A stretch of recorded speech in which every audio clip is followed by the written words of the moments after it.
आज हम 1.4 का जो थ्योरी पार्ट रिक्वायर्ड होगा हमें मैथमेटिक्स के लिए, मैथमेटिक्स का चैप्टर मैथमेटिकल लॉजिक पार्ट 1 का, उसका 1.4 के लिए जो भी थ्योरी पार्ट रिक्वायर्ड रहेगा, जो भी रूल्स हमें याद करने हैं, जो कि इंपॉर्टेंट पार्ट है इस पूरे चैप्टर में का, जो कि सबसे हार्डेस्ट पार्ट भी माना जाता है इस पूरे चैप्टर में। और अगला जो टॉपिक आएगा हमारा स्विचेस का सर्किट बनाने में, और सबसे इंपॉर्टेंट जो क्वेश्चंस गिरेंगे इस चैप्टर में जो कि होते हैं 4 मार्क्स के लिए, वो 4 मार्क्स को कंप्लीट करने के लिए आपको ये टॉपिक लगना ही लगना है।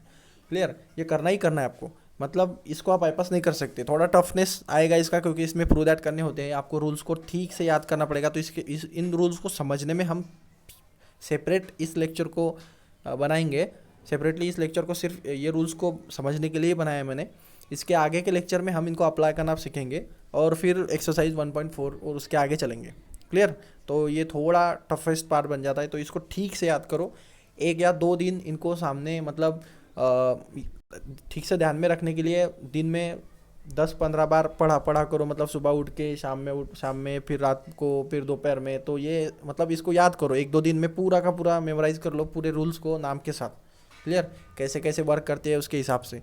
तो इनको सबको लिख के सामने कहीं पे आपकी स्टडी रूम में चिपका दो इसको, और उसको देखते रहो, याद करो पूरा अच्छे से, मेमोराइज करो इन रूल्स को। अगर ये रूल्स याद नहीं रहेंगे, ये फार्मूलाज याद नहीं रहेंगे, तो आगे फिर चैप्टर में मुझे पढ़ाना बहुत डिफिकल्ट हो जाएगा, और आपको समझना भी बहुत डिफिकल्ट हो जाएगा। क्लियर, तो ये रूल्स बहुत इंपॉर्टेंट रूल्स हैं हमारे लिए। आज ये पूरा लेक्चर हम इस पे ही काम करेंगे। तो चलो पहले रूल्स पे चलते हैं, जो कि बहुत बेसिक रूल है आपके मैथमेटिक्स के, जो आप आज तक पढ़े भी होंगे, लेकिन आपको पता नहीं कि इन रूल्स को ये कहा जाता है बोल के। तो आपको नाम भी याद रखना है और रूल्स का मतलब भी याद रखना है, क्योंकि ये नाम आपको लिखना पड़ता है गिवन में। क्लियर, तो ये इंपॉर्टेंट है। पहले रूल्स की तरफ चलते हैं। Rule number 1, idempotent law. Clear, idempotent law, ये एम साइलेंट होता है यहाँ पे, उसका प्रोनाउंसिएशन नहीं होता।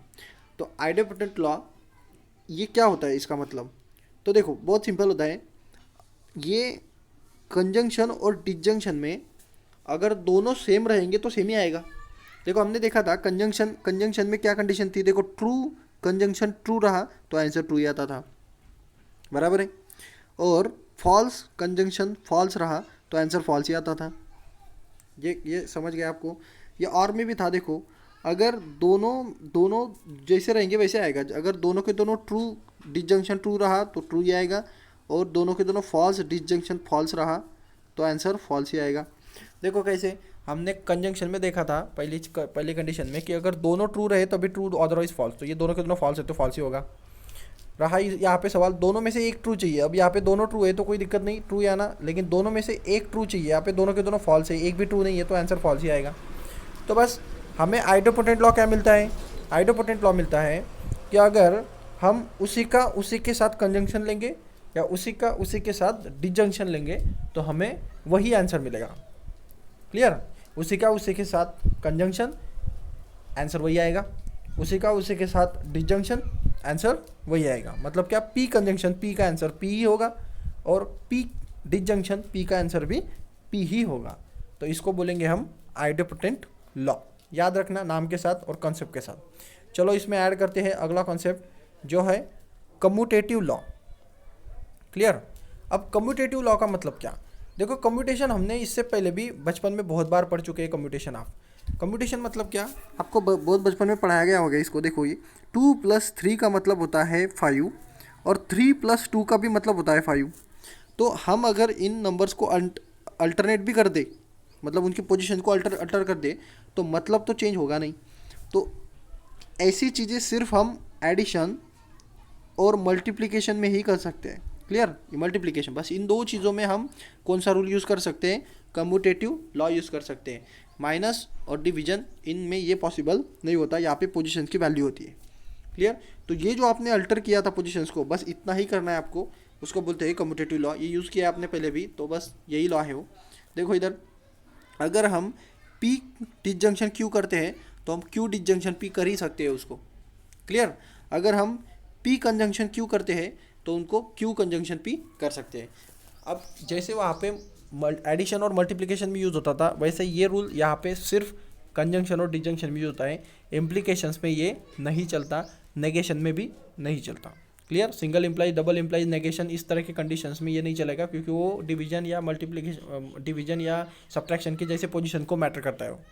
क्लियर। तो वहाँ पे पोजीशन मैटर करेगी, तो वो कम्यूटेटिव लॉ वहाँ पे नहीं लगेगा, ये सिर्फ लगेगा डिसजंक्शन और कंजंक्शन में। तो बहुत सिंपल है, आप उसकी पोजीशन को अल्टर कर दो तो वो कुछ चेंज नहीं होगा, कंजंक्शन का कंजंक्शन रहेगा, डिसजंक्शन का डिसजंक्शन रहेगा। क्लियर। चलो आगे, एसोसिएटिव लॉ। एसोसिएटिव लॉ का मतलब क्या, ये भी आपने बहुत बार पढ़ा होगा, मैथ्स में बहुत बार आता है ये। जैसे कि 2 प्लस इन ब्रैकेट 3 प्लस 4 है। क्लियर। इस तरह का स्टेटमेंट है, तो इसको मैं इस तरह से भी लिख सकता हूँ, 3 प्लस 2 प्लस 4। क्लियर। मैंने क्या किया भाई, ये 3 को ब्रैकेट के बाहर निकाल दिया, ये 2 को ब्रैकेट के अंदर डाल दिया। मैं ये 2 को 4 के पास भी ला सकता हूँ, मैं किसी को भी किसको चेंज कर सकता हूँ, ये 4 को यहाँ पे, ये इसको यहाँ पे, कहीं पे भी कर सकता हूँ। तो ये जो ब्रैकेट है ना, ये ब्रैकेट मैं किन किन कोई भी 2 नंबर्स को दे सकता हूँ और तीसरे नंबर को प्लस के बाहर निकाल सकता हूँ। तो ये प्लस और मल्टीप्लिकेशन में पॉसिबल है ऐसा, मतलब मल्टीप्लिकेशन में यहाँ पे दोनों मल्टीप्लिकेशन चाहिए तब पॉसिबल होगा, नहीं तो दोनों के दोनों प्लस चाहिए तब पॉसिबल होगा, अदरवाइज पॉसिबल नहीं है। तो इस तरह की कंडीशन आपने बहुत बार देखी होगी, इन दोनों का आंसर सेम है, आप करके देखो। क्लियर। तो ये जो रूल है इसको बोलते हैं एसोसिएटिव लॉ, समझ गए। तो यहाँ पे भी देखो, यहाँ पे भी क्या है, अगर हम बोलते हैं P conjunction in bracket Q conjunction R, Q conjunction R। Clear. यहाँ पे कंजंक्शन है, ये ठीक से समझो इसको। चला गया ऐसे, ये है P conjunction Q conjunction R in is equal to, ये किसके बराबर होगा, मैंने अभी बोला आपको, आप इसको कैसे भी कर सकते हो, आप इन दोनों को ब्रैकेट में लेके इसको बाहर निकाल सकते हो। मतलब कैसे, ये P कंजंक्शन Q एक ब्रैकेट के अंदर और ये कंजंक्शन R, समझ गए। आप अभी P और R को ब्रैकेट में लेके Q को बाहर निकाल सकते हैं। मतलब इस तरह से देखो, P conjunction R conjunction Q, समझ गए।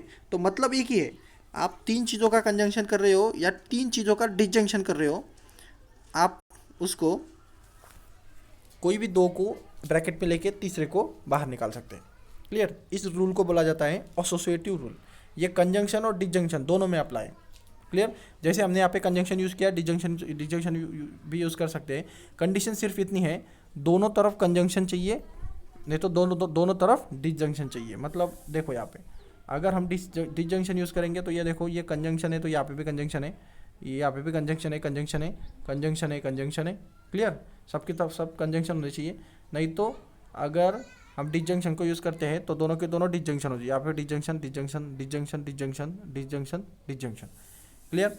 रूल बहुत सिंपल है, किन तीनों में से कोई भी 2 को एक ब्रैकेट में लेकर तीसरों को बाहर निकालते आता है। इस रूल को बोलते हैं एसोसिएटिव लॉ। चलो डिस्ट्रीब्यूटिव लॉ की तरफ चलते हैं।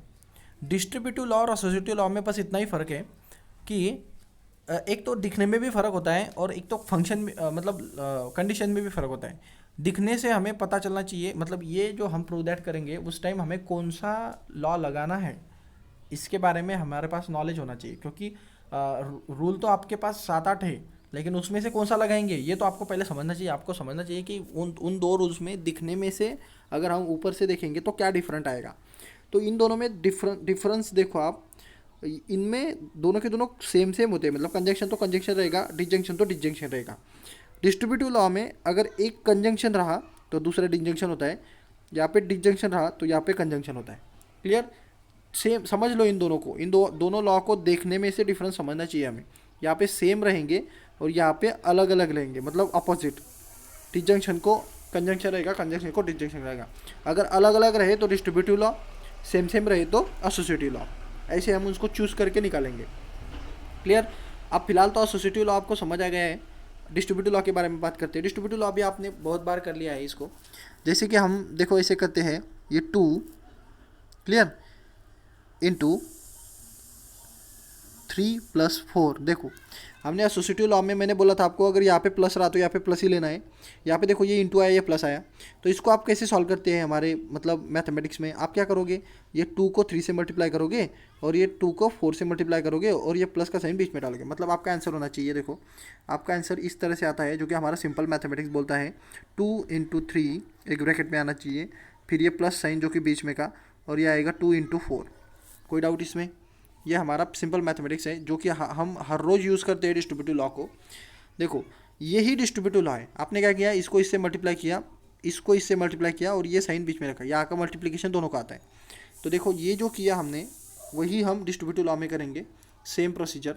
देखो यहाँ पे हमारा क्या था, ये P disjunction Q P conjunction Q disjunction R। तो ये P कंजंक्शन Q बराबर है, ये आ गया यहाँ पे देखो कंजंक्शन Q।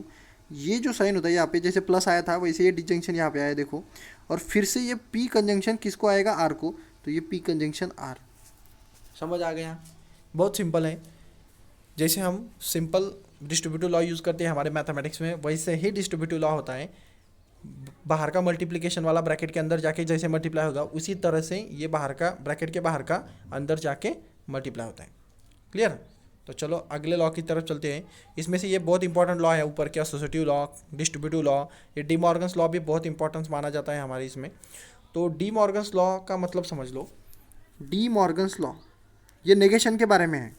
डी मॉर्गन्स करना मतलब क्या, इसके ये वर्ड हमने पहले भी पढ़ा था जब भी हमें स्टेटमेंट्स को नेगेशन करने का क्वेश्चन आता था। इससे पहले हमने जो थ्योरी पढ़ी है उसमें मैंने आपको बोला था इस लॉ को नेगेशन को डी मॉर्गन्स लॉ कहा जाता है, इसको ध्यान में रखो। तो एक रेड लेटर में लिखा हुआ था सेंटेंस, तो वहाँ पे क्या था, कोई भी अगर स्टेटमेंट है उसको नेगेशन बनाना है। हमें स्टेटमेंट थे देखो एक्सरसाइज 1.2 में शायद, नेगेटिव बनाना है स्टेटमेंट को, नेगेशन बनाना है स्टेटमेंट का। तो नेगेशन बनाना मतलब क्या, डी मॉर्गन्स लॉ यूज़ करना बस। इससे पहले लेक्चर में भी हमने नेगेशन बनाए हैं, सिंगल इम्प्लाइज का नेगेशन, डबल इम्प्लाइज का नेगेशन, कंजंक्शन का नेगेशन, डिसजंक्शन का नेगेशन। तो नेगेशन करना मतलब क्या होता है, डी मॉर्गन्स लॉ यूज़ करना होता है। तो अपनी डी मॉर्गन्स लॉ पहले ही यूज़ कर लिया है, बस अब थोड़ा सा उसको नाम दे देंगे तो नाम के हिसाब से थोड़ा सा अलग हो जाएगा। तो हमने जो यूज़ किए थे 4, देखो याद हो गया आपको, इससे पहले लेक्चर में हमने जो यूज़ किए थे चारों कंडीशन, वो चारों कंडीशन डी मॉर्गन्स लॉ कहलाती है। अब फिलहाल तो यहाँ पे जो डी मॉर्गन्स लॉ आपको यूज़ करना है वो सिर्फ कंजंक्शन और डिसजंक्शन के लिए है। सिंगल इम्प्लाइज डबल इम्प्लाइज के लिए भी पढ़ चुके हैं हम, लेकिन फिलहाल तो हम यहाँ पे नहीं देखेंगे। तो देखो हमने ये देखा था कंजंक्शन का नेगेशन करना है मुझे, तो मैं क्या करता हूँ, इसको नेगेटिव देता हूँ, इसको नेगेशन देता हूँ और ये साइन अल्टर कर देता हूँ, नेगेशन इसका और ये डिसजंक्शन हो गया बराबर। ये हमने अभी इससे पहले लेक्चर में पढ़ा है। कंजंक्शन का नेगेशन मतलब क्या, इसका नेगेशन, ये साइन उल्टा मतलब क्या, कंजंक्शन हो गया, ये डिसजंक्शन का क्या हो गया, कंजंक्शन हो गया। तो ये जो भी हमारे स्टेटमेंट्स होते हैं इनका नेगेशन लेना मतलब क्या, डी मॉर्गन्स लॉ। क्लियर? इससे पहले हम चारों टॉपिक पढ़ चुके हैं, तो इनको ध्यान में रखना है नेम के हिसाब से, मतलब फार्मूलाज का नेम हमें पता होना चाहिए। चलो आगे अगला पढ़ते हैं जो कि आइडेंटिटी लॉ। ये भी बहुत इंपॉर्टेंट लॉ है आइडेंटिटी। ये ट्रूथ वैल्यू जब हमें निकालनी होती है किसी भी स्टेटमेंट्स की, तो ये शॉर्ट करने होते हैं इनको। तो देखो आइडेंटिटी लॉ बहुत इंपॉर्टेंट है। आइडेंटिटी लॉ में क्या होता है, कुछ बेसिक कॉन्सेप्ट को यूज़ किया जाता है। जैसे कि देखो यहाँ पे देखो आइडेंटिटी लॉ में बेसिक कॉन्सेप्ट क्या है कि अगर कोई, ये देखो ये फर्स्ट लॉ आइडेंटिटी लॉ है, मतलब एक P कंजंक्शन T ये इक्वल होगा किसके साथ, P के साथ। आप देखो ये P का मतलब कुछ भी हो सकता है, ये ट्रू हो सकता है नहीं तो फॉल्स हो सकता है। अब अगर कंजंक्शन है तो कंजंक्शन की मैंने क्या बोली थी आपको, ये कंजंक्शन ट्रू, अगर ट्रू रहा तभी जाके ट्रू होता है, अदरवाइज़ क्या हो जाता है, वो फॉल्स हो जाता है। तो देखो ये तो ट्रू है, ये कंजंक्शन भी है। अब ये डिपेंड किस पे हो गया, ये T पे। अगर यहाँ पे T रहा, यहाँ पे T रहा, ये P की वैल्यू अगर T रहेगी तो ये ट्री आएगा, अगर P की वैल्यू फॉल्स रहेगी तो ये फॉल्स आएगा। तो ये डिपेंड किस पे हो गया, P पे। अब इस कंडीशन में P जो होगा वो आंसर होगा, बराबर है। इस कंडीशन में देखो ये जो P होगा वही आंसर होगा। अगर P ट्रू रहा तो ट्रू हो जाएगा, अगर P फॉल्स रहा तो दोनों में से एक फॉल्स होने की वजह से आंसर फॉल्स हो जाएगा। तो ये पूरा कंडीशन डिपेंड्स हो जाता है किस पे, P पे। क्लियर? तो इस तरह से ये आइडेंटिटी लॉ होते हैं। जैसे दूसरा आइडेंटिटी देखो जो कि है P conjunction F is equal to F होगा। देखो हमने अभी देखा ट्रू कंजंक्शन ट्रू रहा तभी जाके ट्रू होता है वो। अब दोनों में से एक तो 100% फॉल्स है। क्लियर? अगर एक भी फॉल्स हो गया तो आंसर फॉल्स ही आना है। ये P की वैल्यू कुछ भी होने दो, वो कुछ भी रहे, हमारा बोलता है कंडीशन कंजंक्शन में दोनों ट्रू रहेंगे तो ट्रू। अब इसमें से एक तो 100% फॉल्स है, ये तो हमें क्वेश्चन में दे के ही रखा है, तो फिर तो आंसर फॉल्स ही आएगा। आपका P ट्रू रहे या फॉल्स रहे इसका कोई मतलब नहीं, वो डिपेंड है ही नहीं P पे। क्लियर? वो कंडीशन को फॉलो ही नहीं करेगा। तो यहाँ पे आंसर फॉल्स हो गया। तो इस तरह की ये रूल्स हमें ध्यान में रखने हैं, बहुत बेसिक रूल्स हैं जो कि जिसको हमें आइडेंटिटी लॉ कहा जाता है। जैसे कि यहाँ पे देखो ये रूल नंबर 3 है जो कि है P डिजंक्शन F, इसका आंसर होता है P। क्यों P? देखो ये डिजंक्शन की हमने कंडीशन क्या पढ़ी थी, डिजंक्शन क्या होता है, पहला ट्रू, एटलीस्ट वन ट्रू होना चाहिए, ट्रू और F रहा तब भी ट्रू आएगा, नहीं तो F और ट्रू रहा तब भी ट्रू आएगा, और अगर ट्रू और ट्रू डिजंक्शन ट्रू रहा तब भी ट्रू आएगा। तो दोनों में से कोई भी एक ट्रू चलता है, नहीं तो दोनों के दोनों भी ट्रू चलेंगे। अब इस केस में एक तो 100% फॉल्स है, लेकिन ये अभी डिसाइड करेगा ये P अगर ट्रू होगा तो आंसर ट्रू रहेगा, अगर P फॉल्स होगा तो आंसर फॉल्स हो जाएगा, बराबर है। तो ये डिपेंड किस पे हो गया, P पे। तो इसका जो आंसर आएगा डिजंक्शन में वो आंसर आएगा P अगर ट्रू रहेगा तो आंसर ट्रू, P अगर फॉल्स रहेगा तो आंसर फॉल्स, क्योंकि दोनों में से एक ट्रू आता है तो ट्रू हो जाता है, दोनों में से दोनों के दोनों फॉल्स हो गए तो आंसर फॉल्स हो जाता है। समझ गए? तो इस तरह से अब इसमें देखो ये और में P disjunction T is equal to T, क्यों? दोनों में से एक तो कन्फर्म ट्रू है ना, एक भी ट्रू रहा तो ट्रू, तो एक तो कन्फर्म ट्रू हो गया, अब ये P पे डिपेंड है ही नहीं, तो ये 100% ट्रू रहेगा। तो इस तरह से इनको याद रखना है आपको।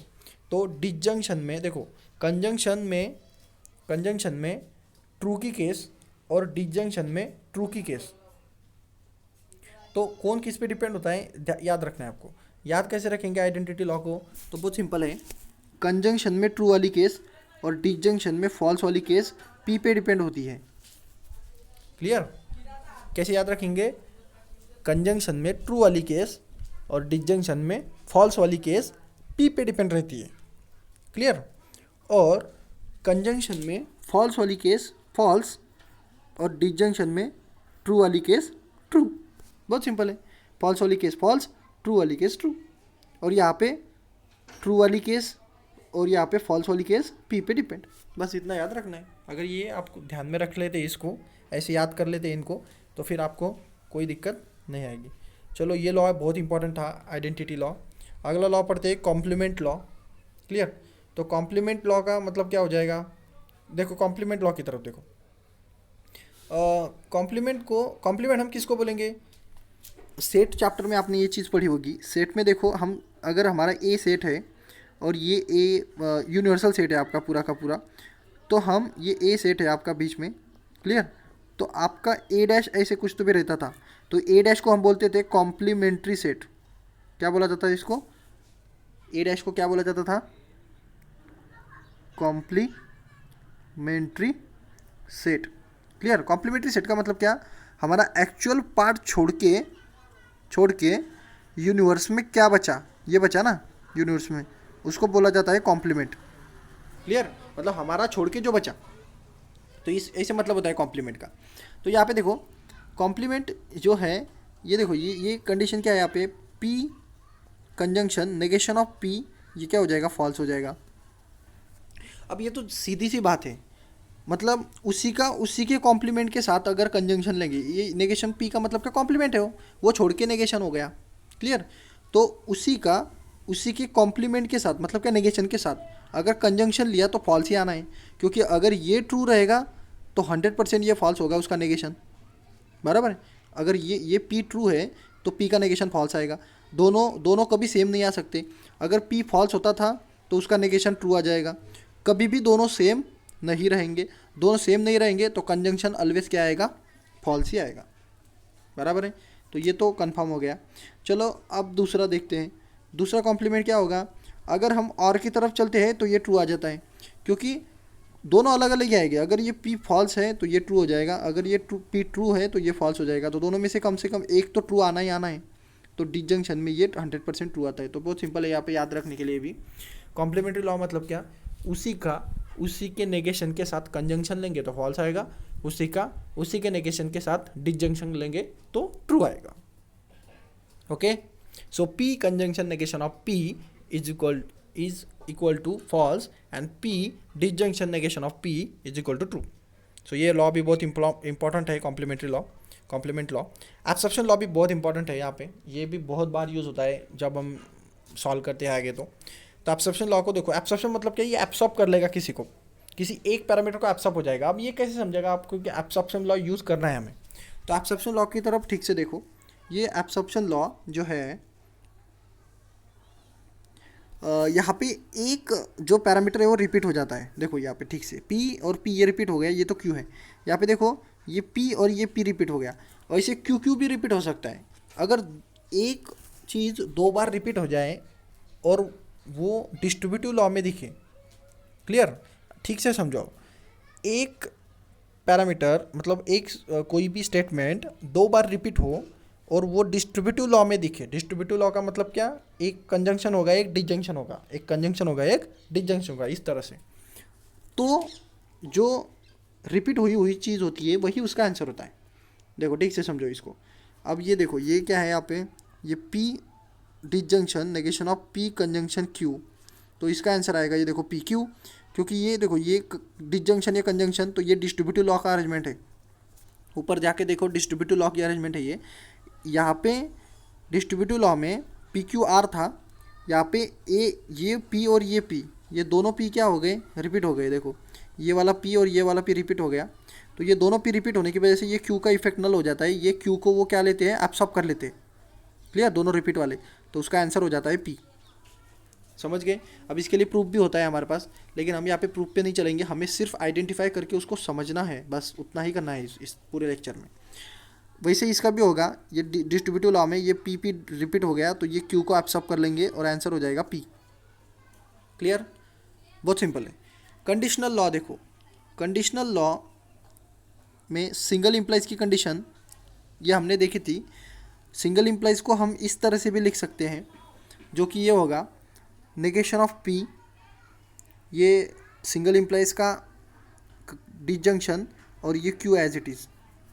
क्लियर, इसको बोलते हैं कंडीशनल लॉ। सिंगल इम्प्लाइज को हम negation of P disjunction Q ऐसे लिखा तो भी चलता है, और सिंगल इम्प्लाइज लिखा तो भी चलता है। क्लियर, तो ये दोनों का मतलब एक ही है, तो इसको ठीक से समझ लो। अब यही रूल का यूज़ करके डबल बाय कंडीशनल भी निकलते हैं। बाय कंडीशनल का मतलब हमने देखा था, देखो पिछले टाइम देखा था इसके मतलब को। तो क्या था वो, ये देखो ये P डबल कंडीशनल Q, इसका मतलब क्या होता है, इसका मतलब ये होता है, देखो ये P double single implies Q disjunction Q single implies P। ये देखो ये एक साइड का एरो ये आएगा, मतलब यहाँ पे आपको दिखेगा नहीं, एक चीज़ ऐसे दिखेगी नहीं। यहाँ पे देखो ये वाली चीज़, ये मतलब ऐसे P से Q की तरफ। क्लियर, और एक Q से P की तरफ। समझ आ गया, Q से P की तरफ, तो ऐसे दोनों का मिला के कॉम्बिनेशन बनेगा। तो कॉम्बिनेशन अगर ये बनता है पूरा का पूरा, तो वो दोनों कॉम्बिनेशन मिला लेने के लिए कंजंक्शन का यूज़ किया जाता है। क्लियर, तो ये कंजंक्शन का यूज़ करेंगे। तो बस हमें सिंगल इम्प्लाइज का तो पता है अभी, सिंगल इम्प्लाइज कैसे निकालते हैं, नेगेशन ऑफ P, पहले वाले का नेगेशन डिजंक्शन Q, बराबर है। तो ये वही आएगा, पहले वाले का नेगेशन डिजंक्शन Q, ये कंजंक्शन, और ये Q सिंगल इम्प्लाइज P का मतलब क्या, पहले वाले का नेगेशन डिजंक्शन और दूसरा वाला एज इट इज़, तो negation of Q disjunction P। तो इस तरह से ये दिखेगा, देखो आपको यहाँ पे। तो बस उसको थोड़ा सा सिंप्लीफाई करके निकालना है। सिंगल इम्प्लाइज डबल इम्प्लाइज को सिंगल इम्प्लाइज के फॉर्म में कन्वर्ट करो, और सिंगल इम्प्लाइज का फार्मूला डबल इम्प्लाइज के फार्मूला में यूज़ करो। क्लियर, तो ये पूरे के पूरे रूल्स हैं। अभी तक हमने सारे रूल्स को समझ लिया है अभी ठीक से, अब इनको यूज़ करना भी सीखेंगे, तो अगले लेक्चर में वो स्टार्ट करेंगे। फिलहाल तो ये रूल्स को अच्छे से याद कर लो। आइडेपोटेंट लॉ का मतलब क्या होता है, कम्यूटेटिव लॉ का मतलब क्या होता है, तो शॉर्ट में सब समझा देता हूँ फिर से। आइडेपोटेंट लॉ का मतलब क्या होता है, अगर उसी के साथ डिजंक्शन लेंगे तो वही आंसर आएगा, उसी के साथ कंजंक्शन लेंगे तब भी वही आंसर आएगा। कम्यूटेटिव लॉ का मतलब क्या, आप उसको अल्टर कर सकते हैं डिजंक्शन और कंजंक्शन में। एसोसिएटिव लॉ का मतलब क्या, आप जो ब्रैकेट के जो तीन चीज़ें रहेगी उनमें एक चीज़ है कि अगर कंजंक्शन रहा तो दोनों के दोनों सबके सब कंजंक्शन होने चाहिए, डिजंक्शन रहा तो सबके सब डिजंक्शन होने चाहिए। आप किसी भी दो को एक ब्रैकेट में लेके तीसरे को बाहर निकाल सकते हैं। डिस्ट्रीब्यूटिव लॉ में एक चीज़ है, एसोसिएटिव डिस्ट्रीब्यूटिव लॉ में डिफरेंस क्या होता है कि उनके कंजंक्शन और डिजंक्शन होने चाहिए डिस्ट्रीब्यूटिव लॉ में, और एसोसिएटिव लॉ में कंजंक्शन रहेगा, नहीं तो डिजंक्शन रहेगा। तो डिस्ट्रीब्यूटिव लॉ में क्या, वो डिस्ट्रीब्यूट हो जाता है, हम जैसे मैथमेटिक्स में करते हैं। डी मॉर्गन्स लॉ नेगेशन होता है, तो आप बस नेगेशन करो। आइडेंटिटी लॉ में क्या, वो कुछ 4 रूल्स हैं, वो 4 रूल्स में आपको समझना पड़ेगा इसको, कि P कंजंक्शन ट्री का मतलब होता है P, और पी डिजंक्शन एफ का मतलब होता है पी, मतलब जो पी रहेगा वो उस पर डिपेंडेंट है और बाकी की चीज़ें उस पर डिपेंडेंट नहीं रहती। आइड कॉम्प्लीमेंट लॉ मतलब क्या, उसी के नेगेशन के साथ अगर कंजंक्शन लेंगे तो आंसर आएगा फॉल्स, उसी के नेगेशन के साथ अगर डिजंक्शन लेंगे तो आंसर आएगा ट्रू। तो एब्सॉर्प्शन लॉ मतलब क्या, डिस्ट्रीब्यूटिव लॉ हो रहेगा एग्जैक्ट सेम, बस यहाँ पे पी क्यू आर ना होते हुए, पी क्यू आर ऐसे 3 स्टेटमेंट ना होते हुए सिर्फ 2 ही स्टेटमेंट होते हैं, और जो 2 स्टेटमेंट रिपीट हुए हैं वो स्टेटमेंट उसका आंसर होगा और तीसरा वाला स्टेटमेंट वो एब्सॉर्ब कर लेता है। कंडीशनल लॉ अभी देखा हमने, पी सिंगल इंप्लाइज क्यू का, पहला वाला का नेगेशन करने का सिंगल इंप्लाइज की जगह पे डिजंक्शन लिखना और दूसरा वाला as it is, biconditional को यूज़ करके सिंगल इंप्लाइज के फॉर्म में यूज़ करके उसको बनाओ और ये रूल्स को लिख के याद करो। कम से कम नहीं, अगर याद नहीं रहते हैं तो 10-15 बार इसको लिख के याद करो। क्लियर? जब ये पूरे रूल्स याद रह जाएंगे तब हम उसका डेरिवेशन नहीं तो आगे के प्रूव दैट करना स्टार्ट करेंगे। सो वो हम अगले लेक्चर में करेंगे, फिलहाल के लिए यहाँ पे रुक जाते हैं।